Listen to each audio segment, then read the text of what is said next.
xem được ghi tại bản AREC, văn bản phơi lúa trong những cái chiếc nia lớn. Anh á? Bà đang cái gì đó? Bà đang cái gì đó bà? Đang cái võng à? Cái lưới. À, đồ xúc cá. Thấy đẹp không? Đẹp. Giống kiểu đang võng. Đây là một. Bà đang nó đi. Dạ.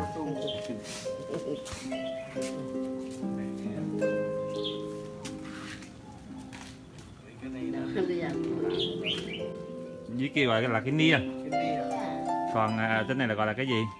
Atung. Atung. Nhà anh Môn có đăng cái này không? Không biết làm cái này à? Cái này là mình tự đan hả bà? Dạ. Khoảng mất bao lâu là xong? Dạ, như cái đó đó. Bà đan đẹp quá. Mơ định người ta nên đó, mơ định người ta mơ ô sầu. Tấm này là đàn 2 ngày. Một tấm đan 2 ngày. Vừa đi chặt vừa dạ. Đã như là mà nọ cái thế ấy hầu được cái bà. Đây là hạt lúa rẫy. Các bạn thân mến, mình thấy là cái lúa này thì cái hạt nó bự hơn cái hạt lúa của ở lúa nước ở dưới kia. Để cắn một hạt thử nha.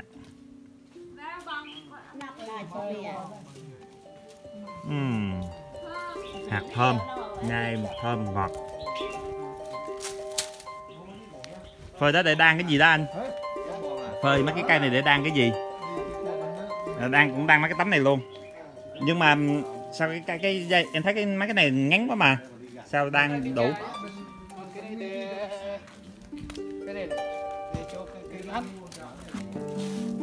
À, ở trong gần đó hả? Gần À, này. mấy cái đoạn ngắn á. Dạ. Dạ. Dạ. Là cắt vòng tròn. Dạ. Đan lại cái này ngắn đó. Dạ. Đó là mình dùng cái dao ngắn nhỏ đó mình vót đó. Dạ. Có cái lối dài trong này. Dạ. Chưa đan.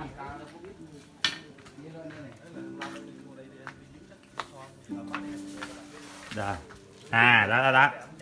Ra trong đan ví dụ to chân này hai bên đó. Dạ. Này bắt đầu quay gây vòng cắt ra tròn ra xong bắt đầu đan tiếp cho nó tròn vòng hết. Dạ. À, cái cây này trong rừng gọi là cây gì anh? Người cây đó thì không biết cái gì. Người dân nói là cây xiên. Cây xiên. Cây xiên đấy. Cây xiên, dạ.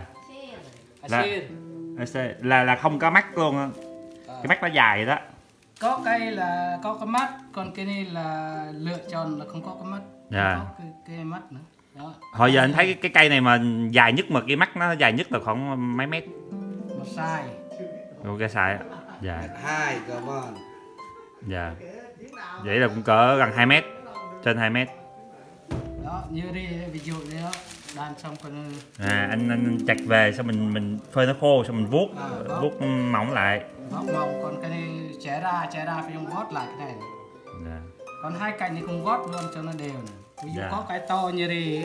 Dạ. Ví dụ to như đi. Dạ. Phải vót ra chẻ ra hai, Dạ. còn vót thêm hai cạnh thì cũng vót này. Vuốt cái nó mềm lại. Cho nó mềm. Dạ. Còn cái này cũng vót lại, xé xong bắt đầu vót lại cái này cũng. Bây giờ như vậy là anh đang nhanh không? Đang khoảng bao lâu là xong như cái kia? Cũng lâu chứ.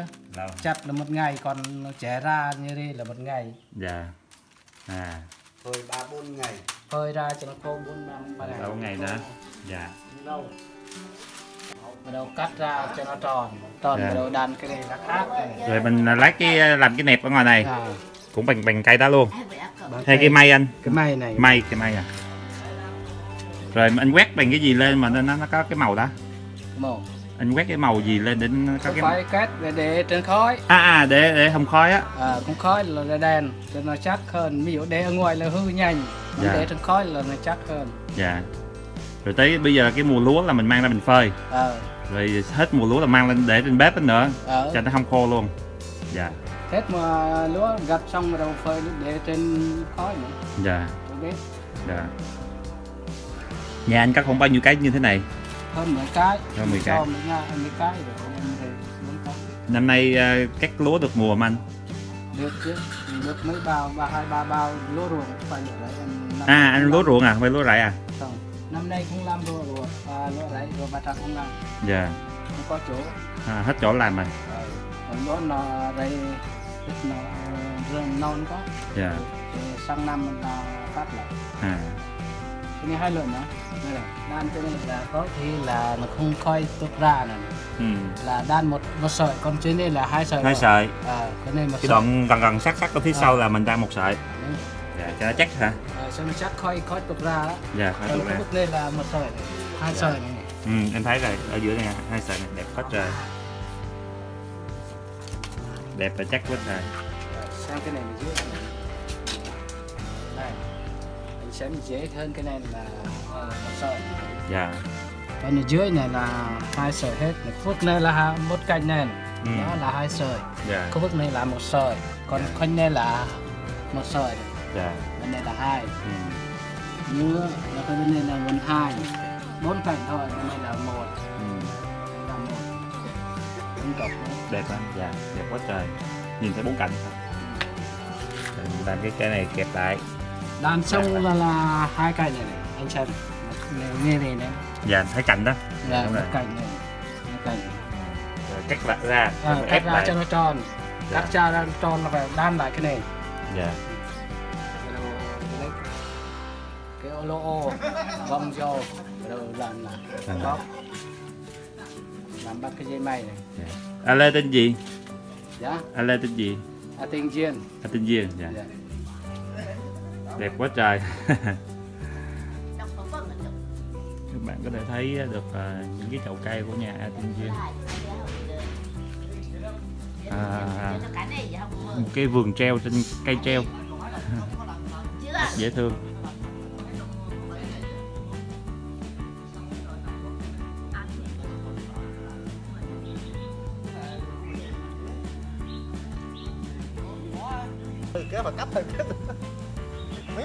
Đây là ngôi nhà gưa ở làng Aret. Anh Lê Môn có thể dẫn em tham quan cái nhà này được không? Được. Anh nói sơ sơ tên gọi của người Cơ Tu mình là cái nhà này tên là gì? Nhà tên gọi là nhà Gương. Nhà Gương. Vâng. Giống như cái nhà dùng chung gọi là nhà cộng đồng á. Cộng đồng của dân Cơ Tu truyền thống của mình. Dạ. Nên là nhà Gương trường hợp họp hành rồi các lễ lớn tổ chức.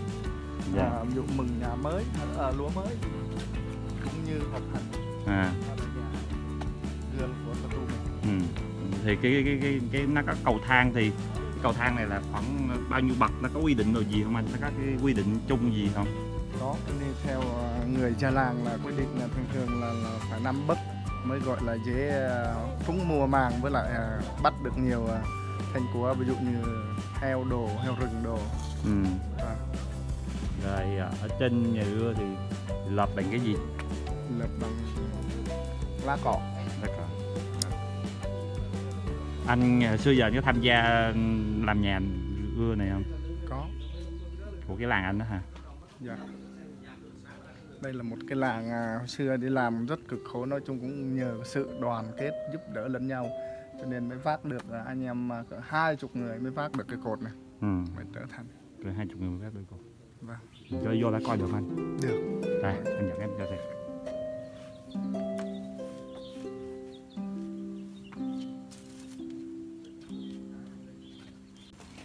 Chúng ta đi vô nhà Gưa của người đồng bào.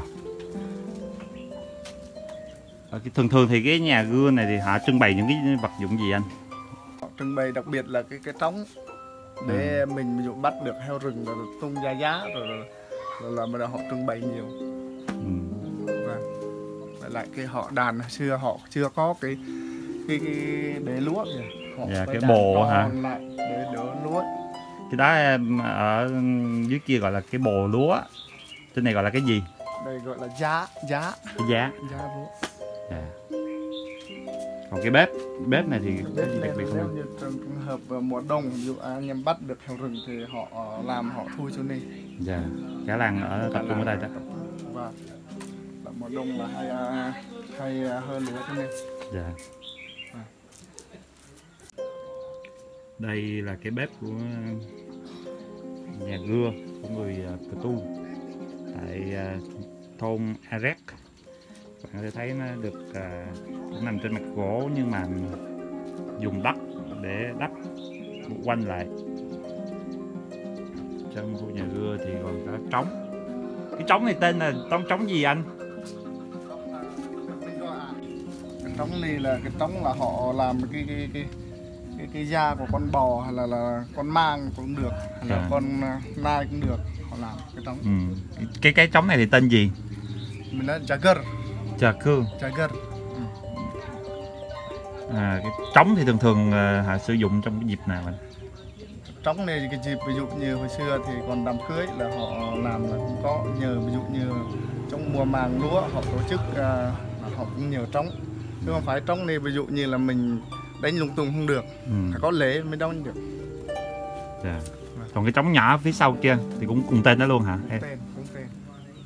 Tên là gì anh nhắc lại em? Jagger. Dạ. Các bạn có thể nhìn thấy cái chiếc trống của người Cơ Tu mình. Trống mới làm này, bằng căng da này. Thay lại cây da. Mới căng da này, được căng bằng những sợi dây cước rất là chắc chắn. Đó. Trống thì không được đánh lung tung, không phải đùa mà đánh được, phải có lễ hội. Hoặc muốn đánh trống á, muốn sử dụng trống là phải mổ trâu mổ bò mới được sử dụng.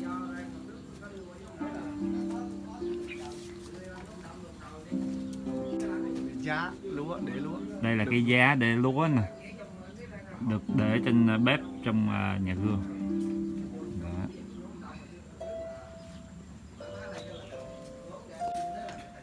Sàn nhà ở tại thôn Arek thì sàn nhà Gưa ở đây được đệm bằng những thanh que tre như thế này. Ở trung tâm của nhà Gưa thì được trưng ảnh Bác Hồ và cờ Tổ quốc cùng rất nhiều bằng khen, giấy khen của cho dân làng Arek. Đặc biệt hơn là phía trên cao chúng ta có thể thấy được những cái vật phẩm của người đồng bào của làng đã bắt được. Đây chúng ta có thể nhìn thấy những chiếc sừng, những cái sọ của những loài thú. Chúng ta có thể thấy rất nhiều thành tích. Đây giống như là một cái nơi để trưng bày chiến lợi phẩm, những thành tích của đồng bào.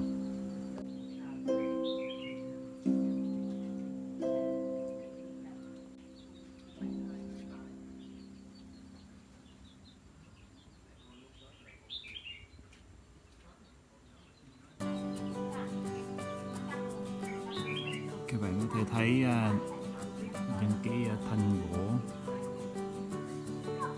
được dựng cao đến đỉnh nóc, giúp cho cái ngôi nhà này rất là mát.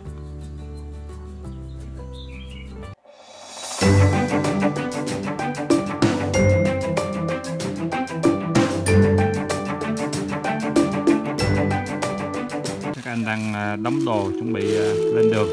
Chào mừng các bạn đến với Phượt TV và chúng tôi đang có mặt trên hành trình đi tìm Sao La. Đây là con suối làng Arek đi vô làng Aun.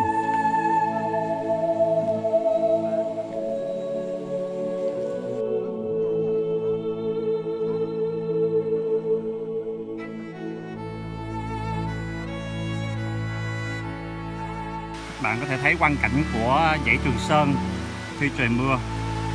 Dưới kia là một khe suối.